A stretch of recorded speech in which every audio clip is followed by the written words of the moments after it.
needs. Hey everybody, it's me, Susan. I'm just going to flip the camera around and ta-da, LOH has got the camera. I want to do a quick discussion that you can direct people to in this free group.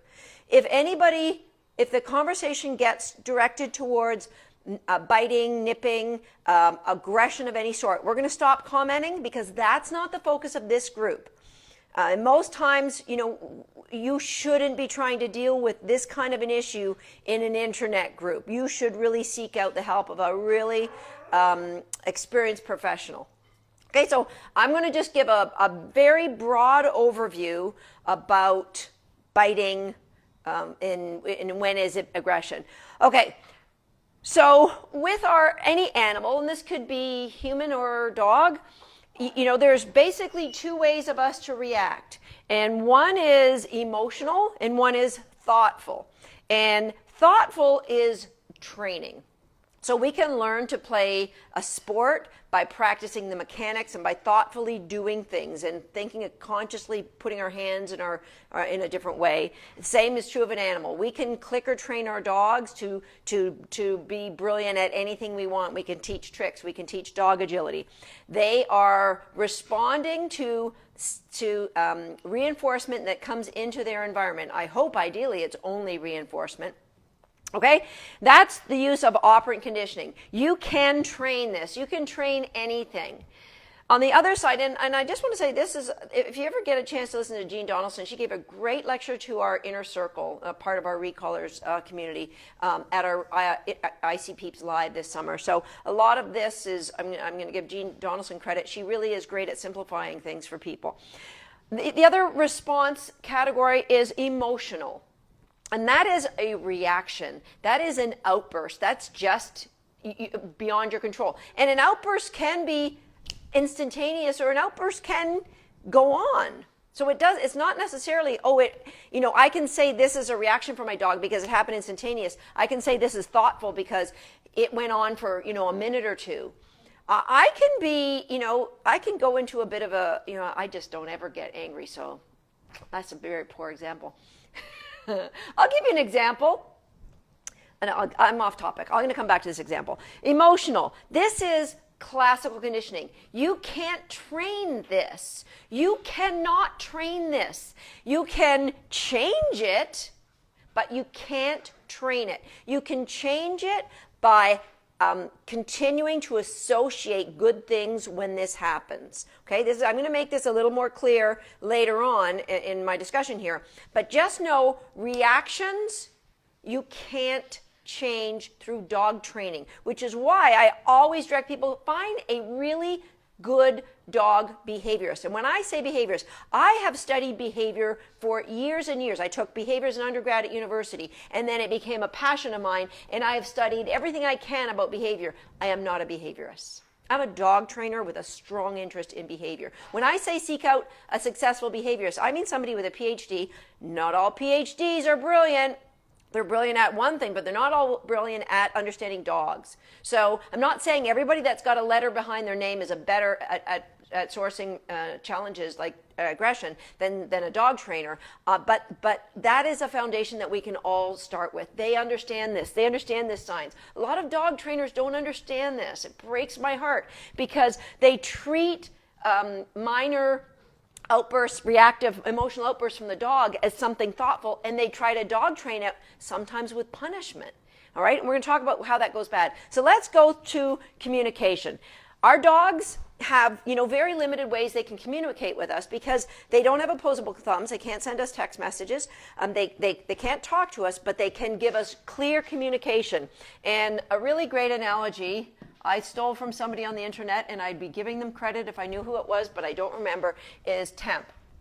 So look at the dog's tail. I put eyes and ears as one E, and their mouth and their posture. Okay, we're going to leave the temp V for later. So a dog's tail that's tucked up along their belly, everybody knows that's a dog who's a little worried and fearful. They're not showing confidence. All of this comes back to confidence for me. When it's up and wagging, so my dogs do different kind of wags. So when they're happy to see me, It goes back and forth. When Feature's really wanting to do something, it goes in a helicopter. Like, there's all sorts of things they can do with that tail. It's clear communication. Their ears, are they bright and on top of their head? Are they turned back because they're listening? Are they folded back because they're a little worried? Or they might be folded back because they're excited. There's a little bit of anxiety. So the ears give you, it's all communication. Their eyes, are they narrowed and frozen? Is the glare frozen? Or are they soft? Can you see a little bit of white under the eyes? In a dog that's happy, that eye is going to be very soft. It's going to be looking, not fixating on one thing. A dog that's worried and has lost their confidence, they might get fixated and staring. Mouth, is it relaxed and open? And sometimes we anthropomorphize this and say we can see our dog smiling. You know what? Nobody ever really knows if they're really smiling or not. Do you like my lecture stadium here? I just decided, I saw a post in our free group here today, and I said, I have to do this workshop. I didn't prepare for it. I didn't do anything. I just jumped on the couch, started writing notes, said, Linda, can you grab this? So the dog's mouth, when they get a little bit more anxious, it gets tighter, maybe stop panting, they freeze. Same with their posture. Their posture, you can see a dog that lacks confidence, or the bursa on the back of their head, the hair standing up. They try to get themselves big. The tail comes up over their back. What is that dog saying versus a dog whose tail's between their legs and they're a little bit like this versus a dog who's just bouncing and their tail's going from side to side? There's 3 different clear communications from a dog, all with their posture. Vocalization. Could be a whimper, could be a whine, could be a bark in your face, could be a yip that they're happy. There's a lot of different things that communication can tell. Okay, now let's get to biting, all right? So a dog who bites. I just want to go from emotional expression rather than biting. So it could be the posture of the dog gets frozen. That's a dog who is reacting. I'm reacting to something. I'm frozen. I'm giving you a stare. You might get a growl, and it could be and the growls come in various forms, right? It could be a low, when I'm playing tug with Momentum and I give her a trigger word that I know will get her excited, her growl goes, "Aah!" It's the weirdest noise I've ever heard. So then another emotional expression could just be a snap. It could be a grab, like they turn around and they grab you. So maybe they don't want you to do what you're doing. They'll turn around and they grab you. But it's a very inhibited bite. It's you could say, yes, it's a bite, but it's inhibited. They grab and they stop. Or they maybe you've hurt them in some way. They will turn around, they'll grab in an inhibited way, but they might make an indentation. So when that mouth comes off, you can see a little trail of where their teeth were, right? I've had my dogs do that to me when they've been in pain. And they did, that's, oh my God, that hurts. But that's just an emotional response, right? Then it might be there's a puncture. That there is no inhibition, their teeth go through the skin, and then it escalates from there. It could be a puncture with a tear, it could be a re-grip, I'm not going into details because it can go on from there. The problem happens when people try to dog train. They take this and they say, I'm going to dog train these things. I'm going to discipline the dog and say, that's not right. Now, this may or may not be inappropriate communication. And that's what I like to say. Was that appropriate communication with my dog? So if I am, my dog, Swagger got his paw caught in the X-Pen recently. And when we all 5 of us jumped in to try to, because he was screaming and screaming. And when I tried to release him, he snapped at my face.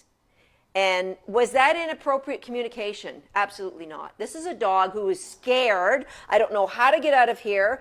And then I tried to help him, and I probably caused more pain. He snapped right at my face because that's where my face was. So he was giving me communication. It was not inappropriate in my books, But what happens is, let's say you have a dog who sees a kid or a kid acting differently. So I know the first time that Momentum saw a child who was autistic, she changed her responses to children, and she gets very agitated. And I know that now. And so I know I have to do work, because if kids scream, she expresses herself in a different way than when kids are quiet.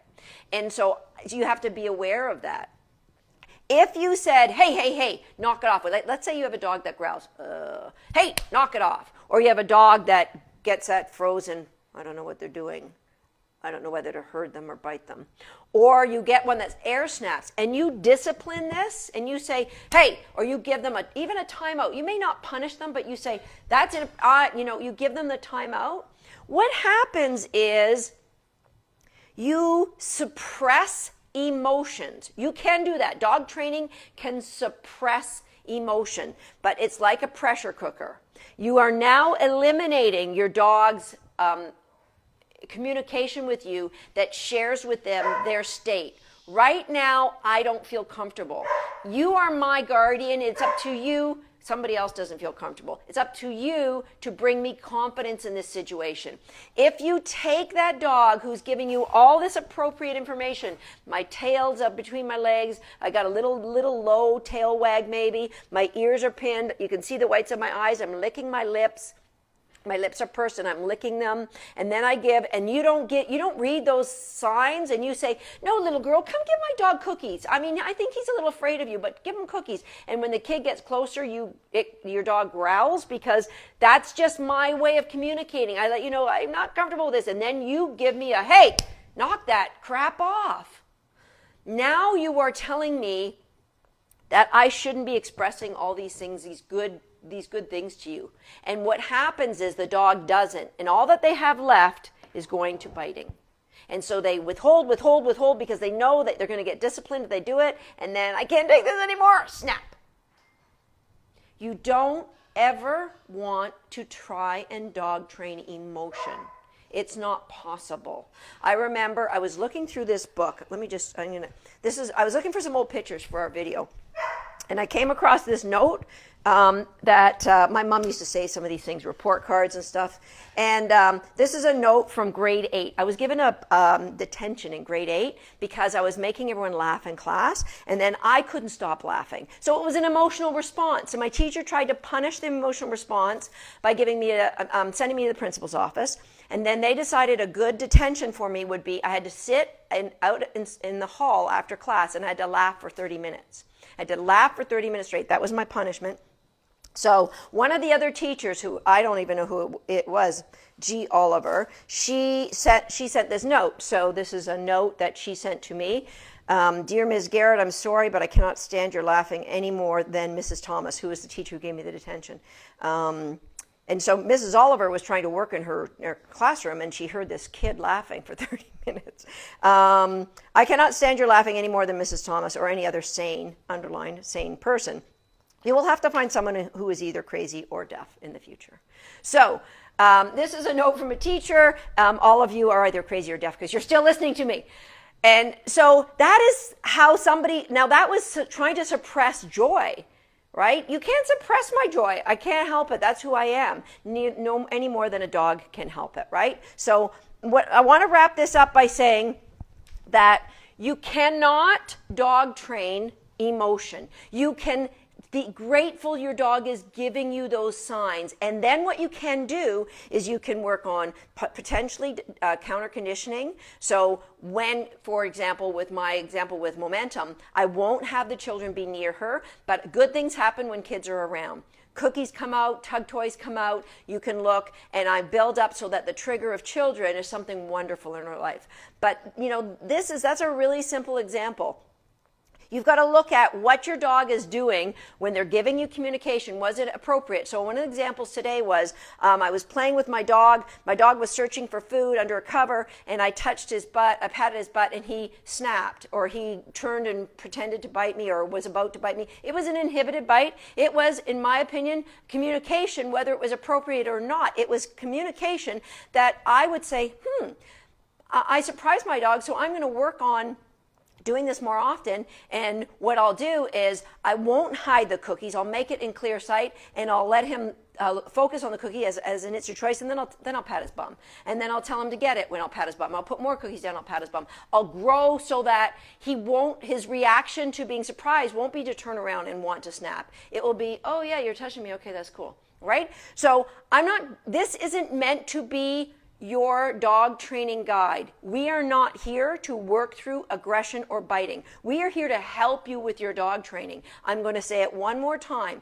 You need to seek out the help of a qualified professional. And if that professional in any way tells you to punish or correct, then you need to thank them for their input and go and find another professional that will give you a clear, something that makes sense, somebody who understands what is emotional and what is thoughtful. So just because, for example, if a dog gets into a low growl and they keep growling, they keep getting posture, and you try to stop it, and you can say now, oh, that's thoughtful now. It's gone on for 40 seconds and they're still growling. That's no longer a reaction. It's a thought. There is no time frame that makes it thoughtful or reactive, right? It's just one of these responses that you need to help your dog build the confidence that they're begging you for. Okay, that's it. Anybody has a question on aggression or biting, please send them to this post, and we are going to stop commenting on them because that's not why we're here. Have a great day, everybody.